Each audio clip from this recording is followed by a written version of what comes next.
Today's video is going to help you improve your kettlebell snatch technique. Let's get right into it. Vance here, owner of FET Personal Training in Sacramento, California, author of the Core Kettlebell Challenge. And what I'm going to do today is part one in a series. This is tentatively a three-part video series. I'm going to break down the kettlebell snatch. This is a great exercise for building power, for burning tons of fat in a short amount of time, but the technique can be tricky.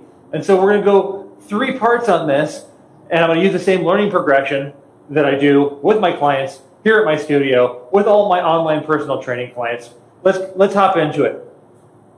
So when you're learning the snatch, the first thing, the thing I see very often is people jump to this move without really learning how to do a swing first.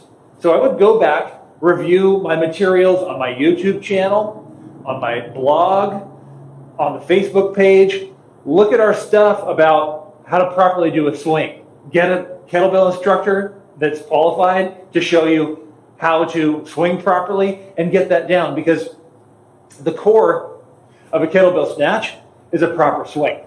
You need to be able to understand how to properly use your hips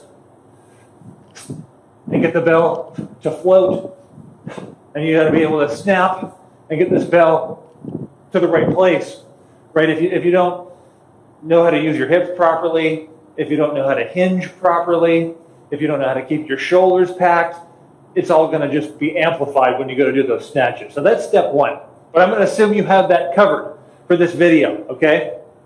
So step one here, we're going to learn what we call the high pull. So with the snatch, think about the arc of the kettlebell is going to travel. It's going to be closer and tighter into your body. If I do a swing, just demo a swing here, you can see the arc goes away from my body. On a snatch, I got to pull it close. It's almost like I had a post or something in front of me here. This kettlebell snatch, I'm not going to hit that post. If I'm doing a swing, it's projected out. And what a lot of people often do is especially when they're first learning, the snatch will go out in front of them instead of being pulled into them, and then they'll get a lot of impact on the wrist. So the high pull will help you with that. So what I'd like to have clients do is we'll do some one-arm swings first. Get into the swing of things. One, let's do 3, 2, 3. Then we're going to do a couple high swings. Then we're going to go to the high pull.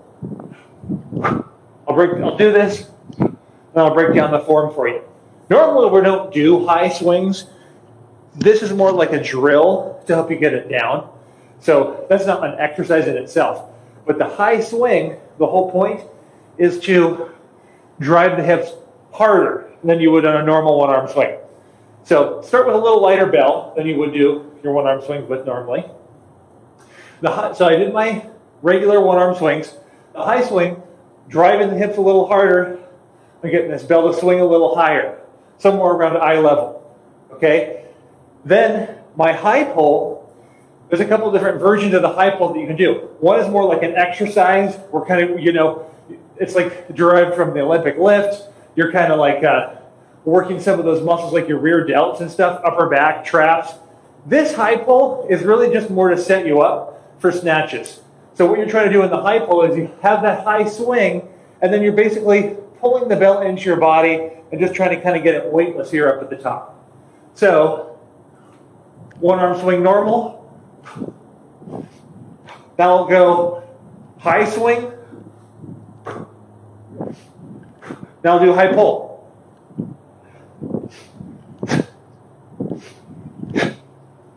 So you can see the bell sort of pulls into the body. I'm getting that arc close, and then I'm setting myself up, which we'll get to in the next part of this video series. I'm going to show you how to punch through. That's going to be part 2. I'll do one now for those of you who are more seasoned snatchers. Do a couple high pulls. And you can see this sets us up for that punch through. If you want to give that a try, if you're trying to get this form down and the bell's locking you in the wrist, try just doing a couple high pulls before your next snatch workout and see if that helps you getting that arc closer to your body, getting it where it needs to be. And again, stay tuned for part 2. We'll get a lot more into detail about how to punch that hand through. And once you have that bell floating, you have the arc close into your frame, punch the hand through and finish that kettlebell snatch and complete the movement. So that's all I got for you today. Try throwing some of those high pulls into your kettlebell snatch warm-ups. See if it helps you refine your form a little bit. Stay tuned for part 2, and we'll see you next time at kettlebellbasics.net.